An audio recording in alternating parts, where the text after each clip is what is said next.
बोलना एक बार जय श्री राम। जय श्री राम नहीं बोलोगे? क्यों नहीं बोलोगे? जय श्री राम बोलने का भैया। जय श्री राम बोलो भाई। अरे भाई जय श्री राम बोल दो। अरे जाओ यार, अपना काम करो। क्यों? अरे भाई सुन, इधर देख, जय श्री राम बोलेगा तू।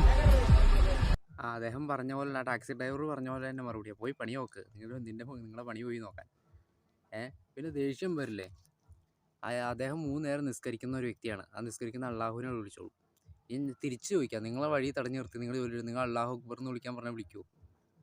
ശ്രീരാമനും അള്ളാഹു യേശു ക്രിസ്തു ആരായാലും അവരൊക്കെ ഒരേ ചൈതന്യങ്ങളാണ്, ഒരേ എല്ലാം ഒന്ന് തന്നെയാണ്. അവർ വ്യത്യസ്തമായ പേരിട്ട് വിളിക്കുന്നുള്ളൂ. എന്നിട്ട് അവന്മാർ വന്നേക്കും അങ്ങോട്ട് ജയ് ശ്രീരാം വിളിക്കുക, ജയ് ശ്രീരാം വിളിക്കുക. അത് തന്നെ പുള്ളിയൊക്കെ നല്ല ചങ്കൂരത്തോടെ പറഞ്ഞത്, പോയി നിങ്ങളെ പണി നടത്തി പോയി കളിക്കടാന്ന്. നല്ല രീതിയിൽ മറുപടി ആയിരുന്നു കിട്ടുകയും ചെയ്തു. എന്തിനാണ് ഈ കിടന്ന് പോകാനുള്ളത്?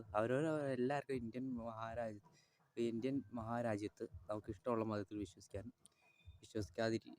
ഇരിക്കാനുള്ള അവകാശമുണ്ട്. നമ്മളെ കൊണ്ടുപോയി കുത്തി അടിച്ചേൽപ്പിക്കരുത്.